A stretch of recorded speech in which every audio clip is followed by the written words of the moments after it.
Health Rights, Workgroup for People's Health and Rights. Visit us at healthrights.org. Workshops for making assistive devices for disabled children, facilitated by David Werner from Mediators of the Liliana Foundation.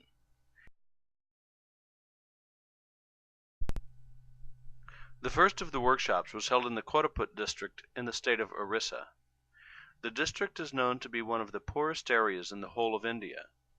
I found the people there to be refreshingly human and humane.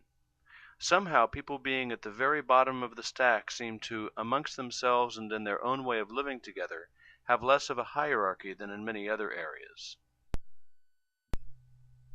A mixed village of tribal and non-tribal Indians in the district of Koraput. Many live in thatched homes, simple but fairly comfortable structures. A typical market in the tribal area, where people put their wares and food they're selling just on the side of the road. This is a village in the tribal area, about a mile from the nearest road. There are just paths between the houses, not enough room for any vehicle to pass between them, and the people live very basically by breeding of cattle and farming.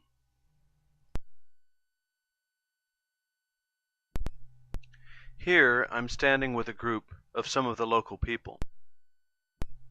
Standing in the back row with me are three of the leaders of the Vikash community-based rehabilitation program. Mina Karimi is the regional coordinator for Stichting Liliana Fonds, the Dutch group that helps with some of the financial needs of the disabled children in difficult circumstances in India, and she is the coordinator for Hyderabad and neighboring states. Here she sits with a couple of the tribal girls. Inside one of the tribal homes, this mother grinds rice. The family was preparing a meal for those of us visiting. The group included members from the Vikash CBR team. They came to this village before we held the workshop, as they visited different villages to select children who needed specific assistive devices that could be made in a single day. At this gathering in one of the villages in Koraput, children from that village and also neighboring villages were brought for us to see and make suggestions for, and also consider for the possible making of aids.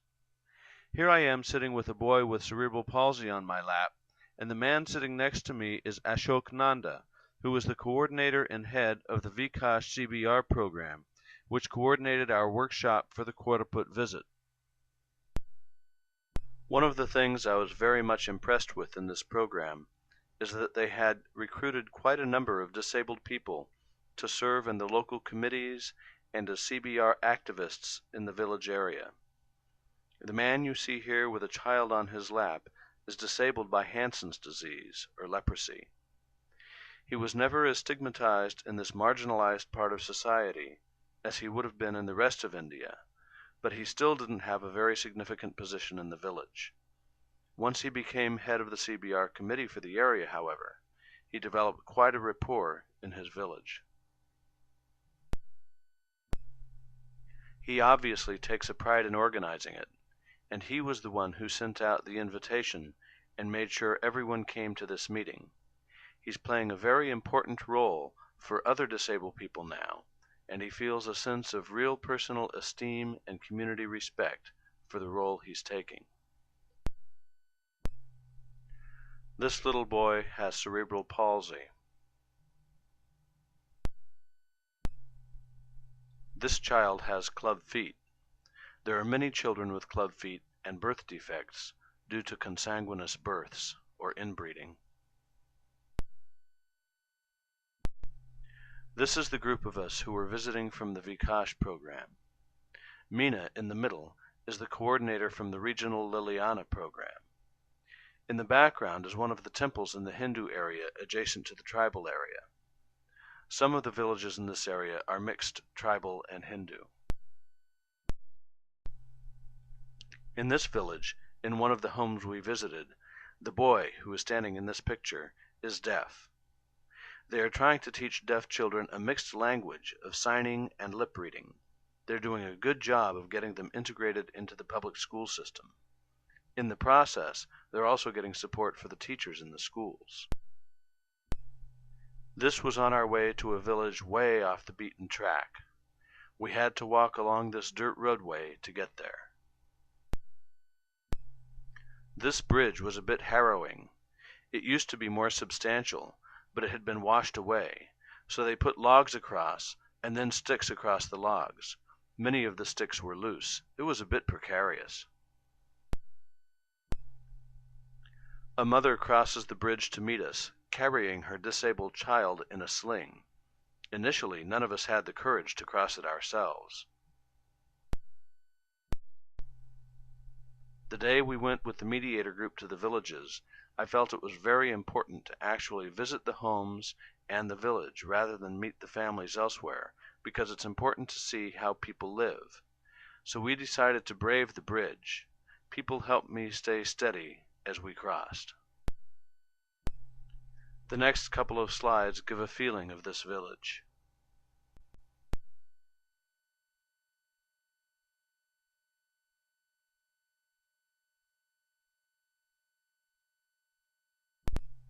Surasa Naik, age 4, is the child that the mother had carried across the bridge in our first visit, but here we are visiting in the home. His spastic pattern is a result of his cerebral palsy. This chair had been made for Surasa by the Vikash program. Note that this chair for Surasa has no footrest. Also, the chair's legs are so close together at the bottom that it is very unstable. Unfortunately, this box-like high chair is typical of the special seating prescribed by professionals in India and in many other countries. Surasa's mother, quite rightly, said she didn't want to use the chair because she was afraid it would fall over. Also, with its flat seat and vertical back, the chair tended to increase the child's spasticity rather than reduce it, so that he tended to slip off of it. For their home visits, each group had been provided with copies of the books Disabled Village Children and Nothing About Us Without Us. We encouraged the groups, when meeting with the families, to look through the books for assistive devices, in this case special seating designs, and discuss it with the families. The family is actively involved in looking at the pictures. Then, right there in the village, they work together to draw the designs of the equipment they wish to make. Not only the family, but many other villagers take part, so it has quite an impact. The inclusion of the family and community in figuring out what's needed is key to this collective, problem-solving process. Surasa was placed in the seat to take measurements for revising it. The day after the group visited the children in the village, each child, together with a family member, participated in the workshop at the CBR Center in order to make the assistive equipment they had designed. The workshop opens with a plenary session where each of the small groups of participants, together with the child and family member, present the ideas and drawings of the device they want to build. Surasa's group included a sketch of the village showing the living situation. Surasa's group presented designs for the standing frame and also for a special seat. His family took active part in the presentation. This dynamic process of people from different backgrounds sharing and working together in partnership as equals is as important as the designs and the devices themselves. After the ideas and designs of each group were presented and discussed in the early morning plenary, each group started working on their chosen assistive device. In the workshop, groups were encouraged to use cardboard-based technology. In preparation for this, sheets of corrugated cardboard need to be glued together in layers to make strong boards or planks, which can be used for making special devices. These planks were prepared a couple of days in advance and left to dry under pressure. If glued the same day when they're to be used, the damp cardboard will still be too soft, but when fully dry, the planks are surprisingly strong. Here, project workers are cutting up old cardboard boxes in preparation for gluing. Surasa's group cuts a cardboard plank to be used for modifying the child's special seat. Mina, the Liliana Fons coordinator, helps with the cutting. Here you see cardboard planks they cut for making the special seat.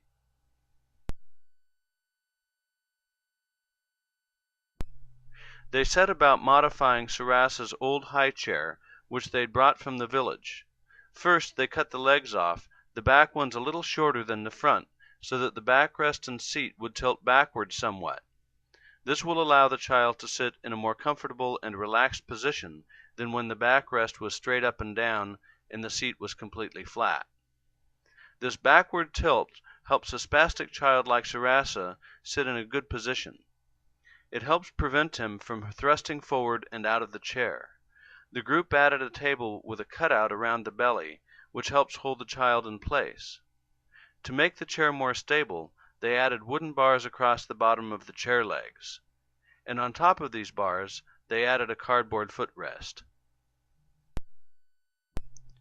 At the final presentation at the end of the day, Sarasa sits comfortably in his chair. You can see how cardboard was used for the backrest and side pieces. Also, they made a cardboard cushion with a pocket scooped out in the back part of it to hold his buttocks. The strap holding his feet keeps his knees bent. This helps prevent the spasticity that comes when his legs straighten, which stiffens up his whole body. With the chair adapted in this manner, Sarasa is more relaxed and has greater control. Notice that the bar across the bottom extends far behind the chair to prevent it from falling over backwards. It's much more stable than his original high chair. This is the design for the cardboard standing frame. The cardboard is softer and more easily adaptable than wood. Where the child's knees push up against it, you can take your fist and press shallow pits into the cardboard, thus making it more comfortable for the knee. In each of the workshops in India, the local CBR group recruited a local carpenter to help out in making some of the equipment. These barefoot carpenters were remarkably skilled, with a minimum of hand tools and often holding what they were working on with their feet almost as if it were an additional hand. Their craftsmanship was superb. This is Manoj, a child with spastic cerebral palsy. Manoj could almost stand by himself. His intelligence level was fairly normal, and he could talk. In rural India, we found surprisingly few children with CP. Those we did find, like Manoj, were mostly mildly to moderately affected. We saw very few children who were severely or multiply disabled. When I asked if this was because the more severely affected children had perhaps not been identified, I was told no, that all of the homes had been visited. It was suggested that many of the more severely disabled infants had been allowed to die, particularly the girls. During their presentation at the start of the workshop, Manoj's group discussed different possibilities of equipment they designed for him. In the end, they decided to make a standing frame. In the workshop, they built the standing frame. However, it turned out to be way too big for the boy. It came up to his nose and was about 2 feet across at the top. The idea of a standing frame is for it to come to mid-chest and for him to be able to reach around it to play with things in front of him. They needed to cut the top 1/3 of it off and make the middle part of it fit his chest. Everyone liked the design because they said it reminded them of a Hindu temple. Here you can see it from behind. It worked pretty well for him. Dilip is a child with cerebral palsy. Dilip's group had various ideas for adaptive devices. To test him for a special seat, they put a styrofoam board behind him, putting it at different angles to see at what angle he seemed to sit most comfortably and with minimal spasticity. So they tried different positions. There was good feedback from the whole group. Having cut a cardboard plank to make the standing frame, the group tests it with the boy. Such trials along the way are very important to make sure it will fit well. Some of the groups didn't do this and ran into trouble.